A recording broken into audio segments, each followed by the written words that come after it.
I'm Huey German Wilson, and I've lived in Northeast Houston the last 12 years, but I'm from Northeast Houston, and so I lived in Trinity Gardens, which is adjacent to East Tex Jensen, for my entire life. So I don't know that I paid attention until I moved back and realized that there was nothing, and that there were no sidewalks. Somehow that troubled me, and I realized that developers did that kind of stuff on purpose, but I can't for the life of me understand why. And especially in walkable areas like Jensen, the East Tex Jensen, Trinity Gardens, Cashmere Gardens, those areas should be walkable because so many people live in those little communities and they need places like Jensen Drive. So I didn't pay attention until I came back that things were dramatically different. And they had not developed Jensen Drive to be the highway that we knew it could be. Trinity Gardens, East Tex Jensen, as quiet as it's kept, was a very middle-class neighborhood. My mother worked at the post office. My father built houses. All of our neighbors worked on the ship channel. They worked at the airport. And so it was rare that you found the intense poverty that you see in our communities now. And I think that, our parents wanted to live in that area, but as they raised us, we all wanted to move someplace else. And so we started to move out as well. And we lost sight of how important our community was to us. We're trying to revitalize the area, but we're having to bring in everything. I do a lot of these interviews with different people from different places because we're all very much the same. Peel the skin off, we're all the same. And we've had whatever experiences. I think that if we don't tell our story about Jensen Drive, people don't have a true vision.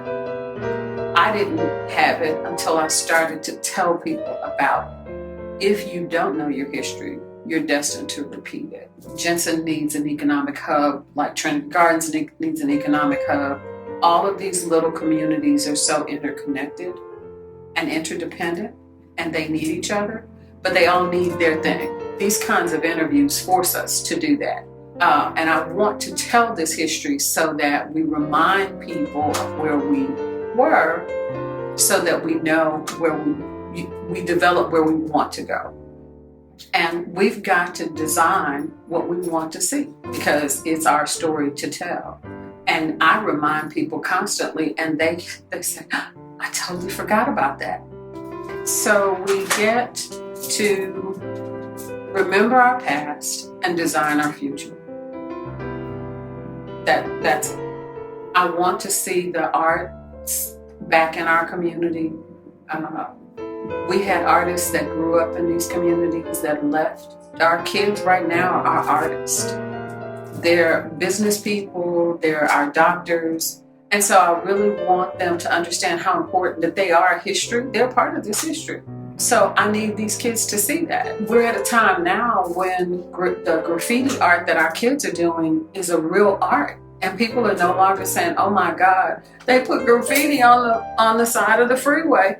And they're saying, oh my God, I am. It's no longer graffiti, it's art. That's their history. And they've got to embrace their history and work with it. And so you take what is good for you and move forward. So this is a great time because people have been able to find jobs in places they never would have. This is a wonderful time. And I need them to embrace that. Wonderful things are born out of horrible situations. And so this is the birth the rebirth we were looking for. I need them to embrace that. I always want kids to do what makes them happy. I want you to do what makes you happy. That's all I want to do. I don't want to tell you what to do. I just want to give you the vision that you can do whatever it is you want to do.